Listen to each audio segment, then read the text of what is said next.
Perkenalkan, nama saya Bernadita Wati, saya perwakilan dari Stasi Bangkor. Marilah kita bersama-sama mendengarkan Injil Yesus Kristus menurut Lukas.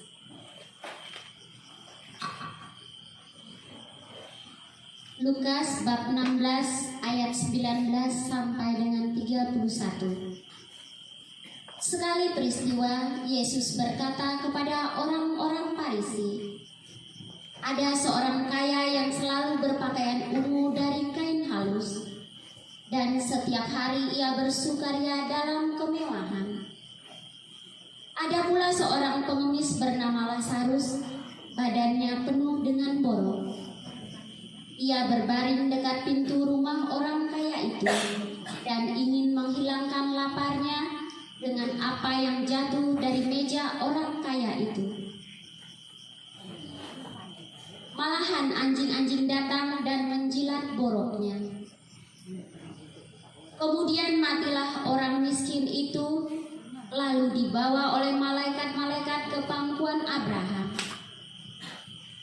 Orang kaya itu juga mati lalu dikubur. Sementara menderita sengsara di alam maut, ia memandang ke atas dan dari kejauhan dilihatnya Abraham.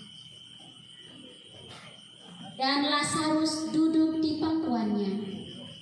Lalu ia berseru, 'Bapa Abraham, kasihanilah aku. Suruhlah Lazarus supaya ia mencelupkan ujung jarinya ke dalam air dan menyejukkan lidahku. Sebab aku sangat kesakitan dalam nyala api ini.'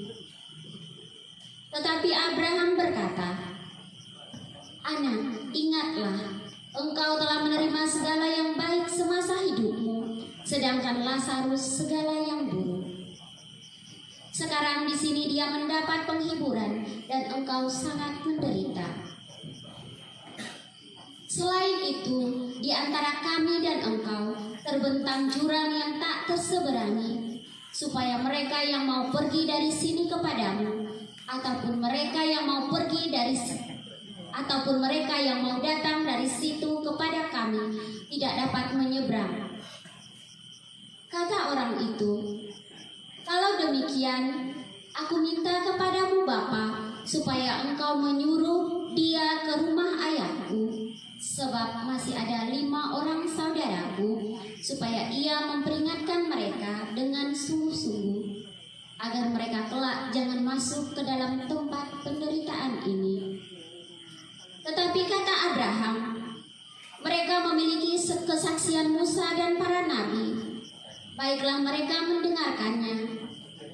Jawab orang itu, 'Tidak, Bapak Abraham, tetapi jika ada seorang yang datang dari antara orang mati kepada mereka, mereka akan bertobat.'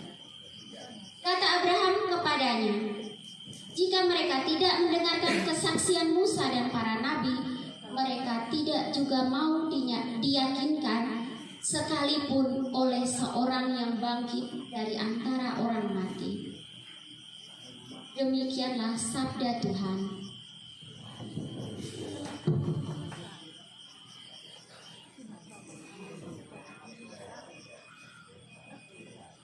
Bapak, Ibu, saudara-saudari yang terkasih dalam Tuhan kita Yesus Kristus, dari bacaan hari ini, satu kesimpulan yang mau mungkin kita bersama-sama dengarkan.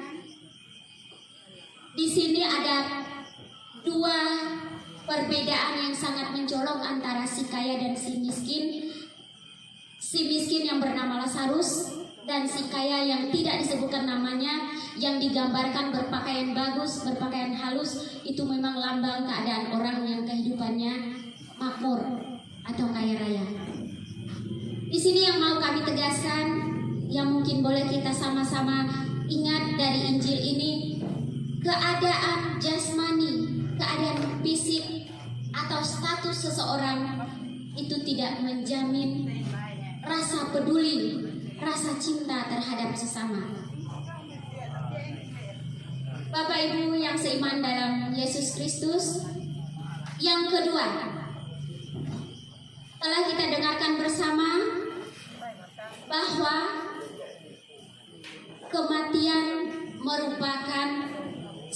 status yang menyetarakan semua makhluk hidup yang ada di bumi ini, tidak terkecuali antara si kaya dan si miskin. Salah satu yang menyetarakan kita adalah kata kematian. Yang ketiga, sikap peduli. Dari bacaan yang baru saja kita dengarkan, kepedulian itu tidak sama sekali dimiliki oleh orang kaya yang diceritakan di dalam Injil Lukas tadi. Rasa peduli terhadap sesama dalam realita kehidupan jarang sekali dimiliki oleh orang-orang yang mungkin keadaan status sosialnya lebih tinggi daripada yang lain. Di dalam Injil juga diceritakan lebih mudah seekor unta masuk lubang jarum daripada orang kaya masuk surga. Mungkin pepatah atau nas Injil ini tepat sekali pada bacaan ini. Yang berikutnya,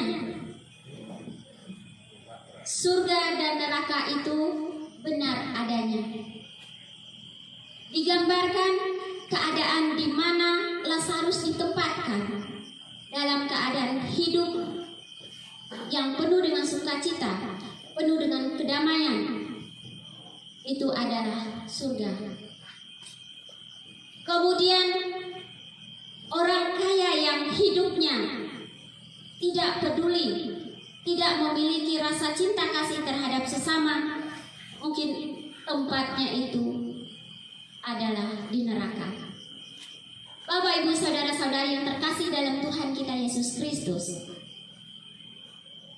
di sini kita mau ditegaskan, marilah kita bersama-sama untuk memiliki rasa peduli, rasa empati terhadap sesama kita.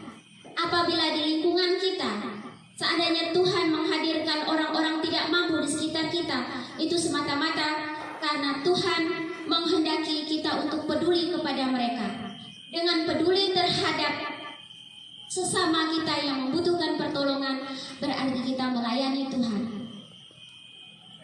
Bekerjalah untuk Tuhan, melayanilah bersama-sama. Marilah kita persembahkan segala hidup, keluarga kita, handai taulan kita, rekan-rekan kerja, separoki kita, sestasi kita, untuk kemuliaan nama Tuhan dan untuk kepedulian kita terhadap sesama, sehingga kelak nantinya kita berada di tempat yang dijanjikan oleh Tuhan Yesus, yaitu berada di tempat sisi kanan Tuhan. Demikian yang dapat kami sampaikan dari bacaan kitab suci hari ini. Semoga apa yang menjadi harapan kita, apa yang menjadi impian kita dapat terlaksana dengan sebagaimana mestinya. Amin.